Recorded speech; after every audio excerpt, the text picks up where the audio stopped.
some aspects of it around the intelligence and optimization of what intelligence should represent. That potentially what I'm referring to. So the notion of consciousness Right. has nothing to do with intelligence.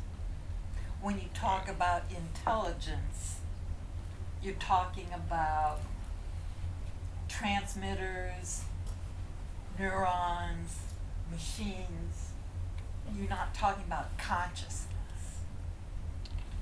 Yeah, consciousness I think is a different factor. It's a human. Consciousness is a human. Right. I think so. When we talk about intelligence, to me, it's sort of like if you describe the intelligence, right? To me, it's sort of like ability to optimize, constantly optimize with completely unpredictable, uncertain, and particularly sparse inputs, right? Right. Of data. That's what intelligence really boils down to, right? But it has Right. nothing to do with consciousness. Right. And consciousness, I think you're right. It's sort of like there's a human factor. Well, I think that's that's the key point in the movie. Right. Mm. Yes, I agree with you. Okay, thank you. Yeah. Thanks. I have a question for either of you, but I know this is something Adrian and I discussed a little bit. Specifically in this movie, what do you think that it's saying about artificial intelligence and technology, and how is that changing the way humans relate to each other and how we relate to technology? In terms of the movie, definitely it strays away from the more mechanical feel of artificial intelligence. Definitely is a polar opposite of what we perceive as like Skynet and this robotic, I guess, enemy of our own intelligence that will probably surpass us within some time in the distant future. With her, it focuses more on, I guess, the algorithms of the AI and how it functions so well, so seamlessly, that it passes the Turing test so well that people such as Theodore, he creates these emotions and creates a relationship with the AI itself to the point where it becomes almost human-like. Of course, there's so much big data that has to be involved within the artificial intelligence, the amount of algorithms and different neural networks has to go through in order to create this human-like essence. Of course, it does have a consciousness. All of it is technically scripted. It's building upon itself. But I guess with her, it's really trying to see the more humanistic connection that we can have to artificial intelligence outside of giving it commands and helping it serve us in our daily lives. Thanks. If you guys don't mind sharing a mic, does anyone have a question or a point of discussion they'd like? And I'm happy to bring the mic to you or repeat your question. How many of you saw it for the first time? Okay. Maybe some time to process is necessary. Any thoughts about sort of your own experiences with the intelligent technology that you have in your life, and sort of how it connects or differs from the film? Yeah, go ahead. Well, I'm not going to tell my whole life story, but I had a real, very ambivalent relationship with modern technology. Mm-hmm. Because if you saw 8th grade, right? The film? You see Yeah. already there sort of the wedge between people. Yeah, that's a good comparison. All the digitized virtual reality around us Mm-hmm. has really cut off human contact. And in a way, I'm an old French professor, humanities person, philosopher.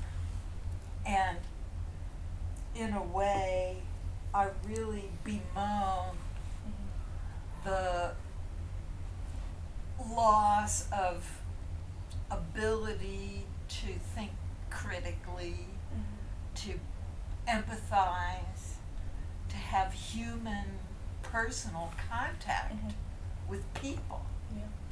Can I So Yeah. she, That's my comment. yeah, what's your first name? What's your name? Nancy. Nancy. So Nancy brought up the film 8th Grade, which you haven't seen, sort of explores an 8th grade girl and how technology, specifically Snapchat, YouTube, Instagram, is sort of creating and exaggerating the already intense emotions and insecurities of an And 8th grade girl. And all Yeah. of the whole subculture you see now is all this. Yeah, so it explores that pretty It's deeply, not- which is a very sort of different picture. I think her is pretty idyllic in some ways, even though the relationship turns quote unquote sour, but in 8th grade feels much more grounded in our present and the deeply paranoid feelings of a pubescent girl. So I guess that's an interesting question to sort of compare, like, what do you think about the state of technology in its pros and cons, and it's sort of like negatives and positives for society? I think those are those two films that you talked about are very different pictures. And so I guess maybe I professionally, think they're very similar pictures. I could see that.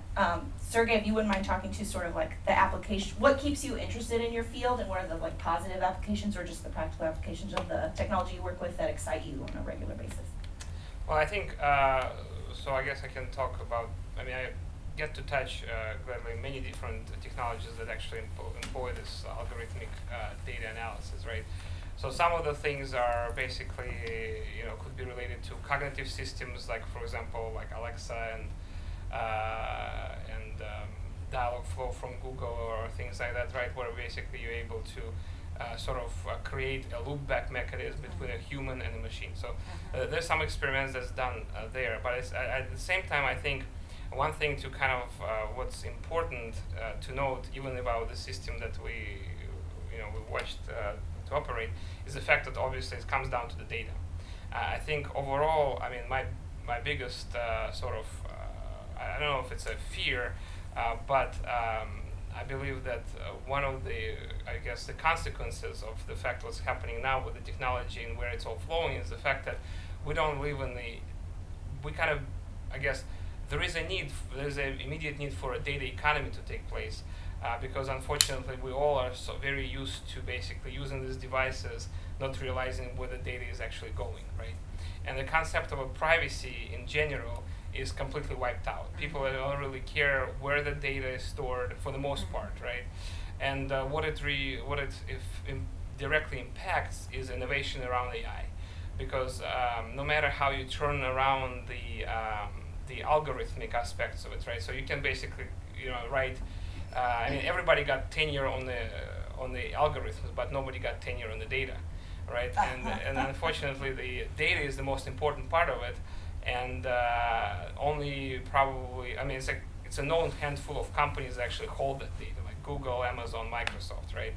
So you can imagine the systems like this, right? Potentially, however they're being powered through algorithmically, right? The data will come from those monopolies, right? So the question, I guess, I always wonder about is whether, will be a flipping point where basically people will realize that, wait a minute, we actually do need to care about the data privacy, and maybe there is a need to introduce a data economy, which basically can very well go in conjunction with cryptocurrencies and all this stuff that exists today. However, it will be, I think, the challenging part there is going to be the fact that, again, the people and generations who actually been born with Facebook, and actually the Facebook might be even older than them by now, right? Are more used to the fact that, well, this is just data just flowing there, right? And who takes advantage of it? And that's I think that's the scary part. So I don't know if I directly answer your question, but I also wanted to this is something that basically not only I'm working with in terms of algorithms, but data I think is an important factor to think about, and who uses it, how they use it is important. Yeah, no, thank you. That's a great answer. If you wanna. Anyone have any questions or thoughts for Sergey and Adrian? Yeah. Yeah, thanks for being here, first of all. I thought Nancy made a good point about just the way everybody's looking at their phones, even in this film. I thought it was funny. He's sitting in the subway tunnel and nobody cares because they're all looking at their phones, Well, everyone else is. Everyone else is oblivious. But I like the design aesthetic of the movie a lot. They're like no keyboards, everybody's talking to their computer, and the speech recognition is perfect, Can you talk a little bit about where we are with voice recognition now, and how it was just so natural in there. You can send an email, Yeah. here it is, no corrections, just, Yeah. Yeah, so I think, I mean, it's, so what, like in my lifetime, sort of like, I've been doing this for like 20 years, right?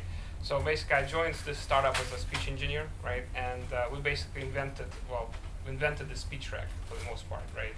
And that was actually the one who actually created the, at the time, more of a kind of GMM-based like, models of the textual data, but it ultimately came down to speech rack, right? And while it worked pretty well, it still was not as dynamic, right? And TTS, which is text-to-speech technology, was pretty much like very robotic, right? So like, then later on, once I left this space and went into security, human behavior analysis, signal processing, and other things, I actually came back with Swampfox back into the speech recognition space and more of a cognitive system type of applications, which what I'm working on today. And it's pretty amazing how much of a leap we made in 18 years or so in terms of how basically TTS sounds or text-to-speech technologies does sound more like a human. And you probably have seen a lot of like presentations from Google, around the assistant where basically, it's hard to recognize who is a human and who is who is the agent, right? Which actually brings up a lot of opportunities and the concerns around security space, emergence of bad actors and, and mimicking of the humans and, is it really Sergey calling or is it actually a robot calling, right? And around speech verification as one of the factors of verification becomes very popular, but then with the emergence of this type of perfection around TTS, text-to-speech technologies, it becomes also a kind of a factor that may be some way used in corruptions, right? So I think the speech technology advanced significantly. The application of not traditional sort of static grammars that were applied to speech recognition, where you can basically say, let's say like, say billing for billing, right? Where you can basically talk in a natural language, and the system basically will create this kind of a vector of clouds where it basically will, derive, from one sentence and hundreds of sentences, right? And able to apply neural networks also derive, came to very significant, improvements. Like for example, Alexa, right?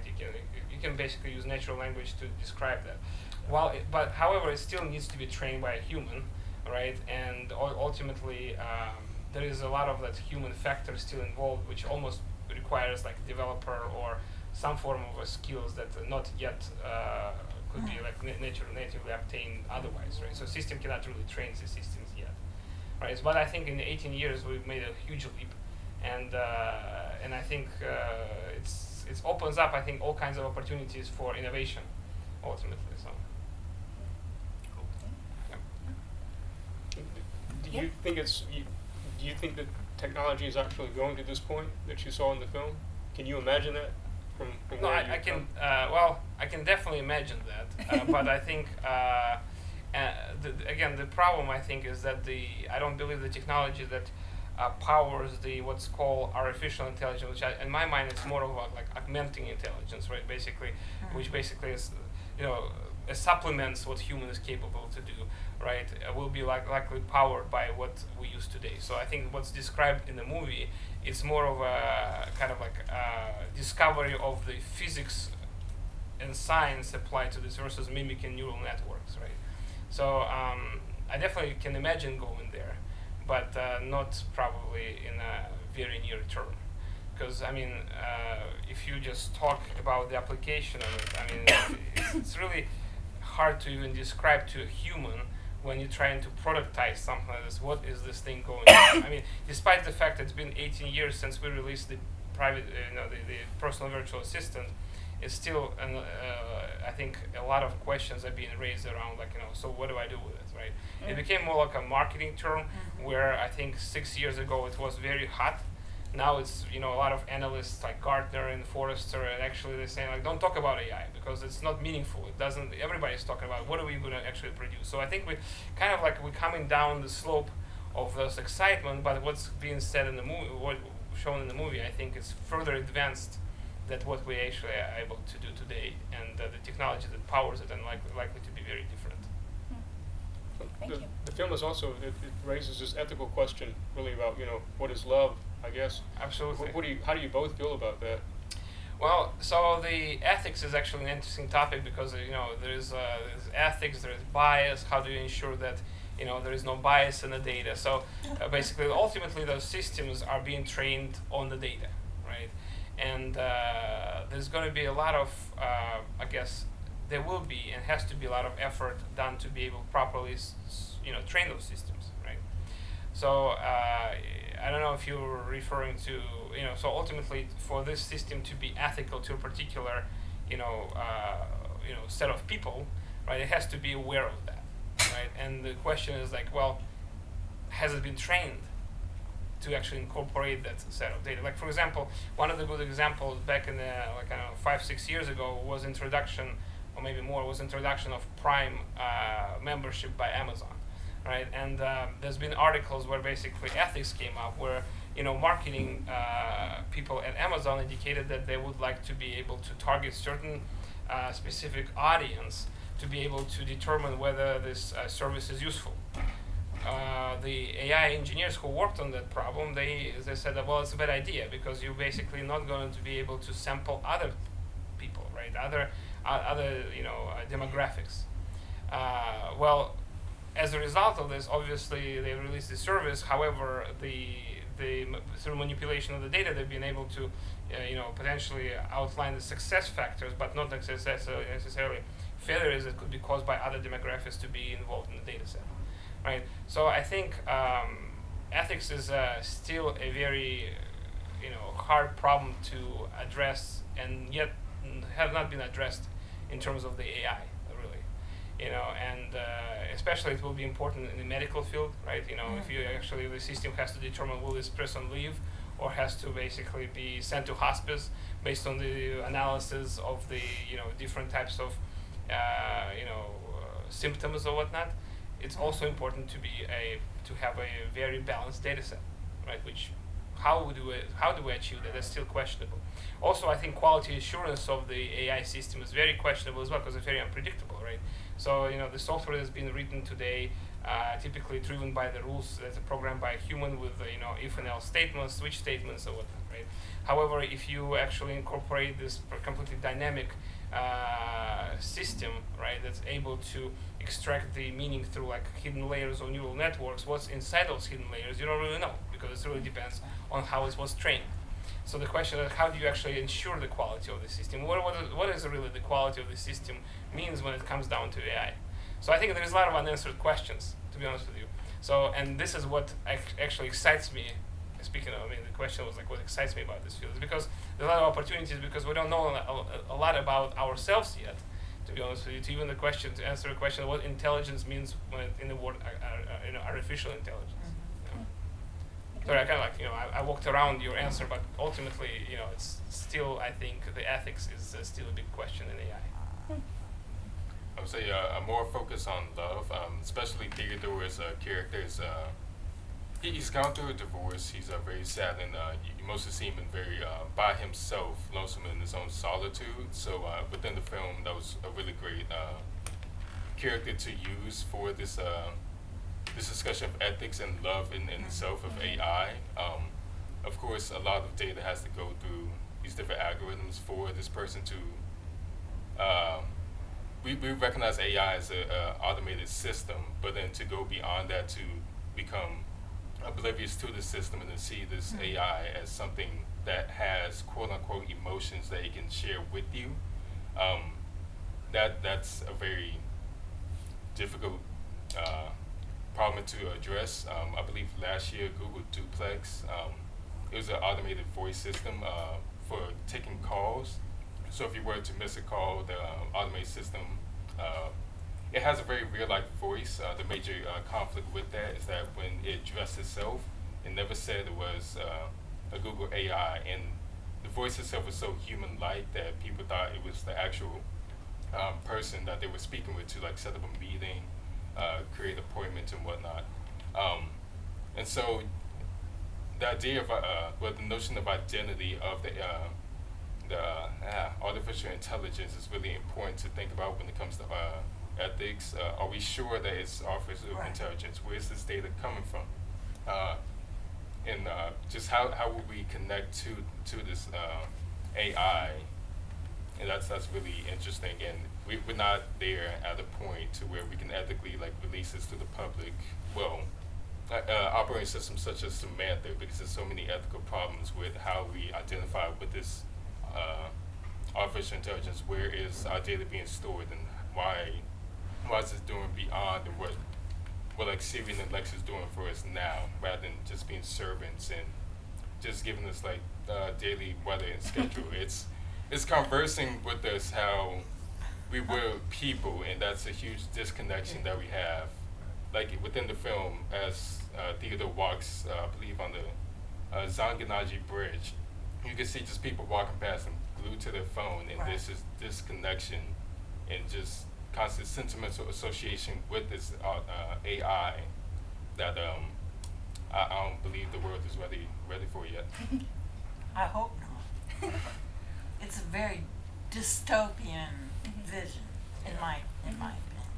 That's an interesting point. Does anyone else have a question? Nope. I'll ask my final one. You raised the point of the aesthetics of this film, and then a few of the films that Adrian referenced, Terminator, Ex Machina, Blade Runner, they aesthetically could not be more different. But as you were saying, Nancy, you perceive this film to be a very dystopian view of our future Human with this sort of existence. technology. Yeah. So I guess if either of you want to speak to the aesthetics of the film as a science fiction film and what that you think the filmmakers are trying to communicate about technology and human relationship through the aesthetics of the film. Yeah. So one person I really want to bring up is K.K. Barrett. He was the production designer for the film. Thank you. Basically, there's literally only 6 sets in this film, but the way they modeled it, it makes it seem like a numerous amount. And he worked really well with Hoytama, who is he's a cinematographer. You would ever see him in like films like Interstellar, Dunkirk. And the K.K. Barrett also worked on Lost in Translation, Sofia Coppola's film. And they work together seamlessly by creating this warm atmosphere. You can see in their attire.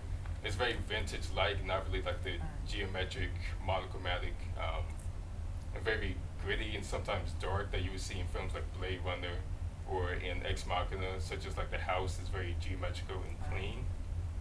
Her takes this more earthly and warm tone to it, especially with like Hoytama, in order to like backlit most of the apartment shots, he green screened the windows with views from I believe it's Shanghai, the skyscrapers, and he backlit the windows with like this really warm yellow light, so you get this sort of film grain into the film to where you feel at home. Samantha herself, the phone isn't like our phone that we have now, but like very sleek and clean. Some of the sides so it looks like a cigarette box, and along with like the computer screens, they're on like no branding of it. It's just a simple screen, so somewhat like a frame. And that's how I perceive her, as like this very Silicon Valley hipster like view, but then very down to earth, and tries not to be this very scientific, distant, emotionally disconnected view of the future. Yeah, I mean, another thing I think comment on in addition to this is that I guess utopian part is interesting, and I believe that just something to think about is it almost feels like the character of this movie, right, Theodore. It's more of taking the character from our days today and dropping him in like 2065, right?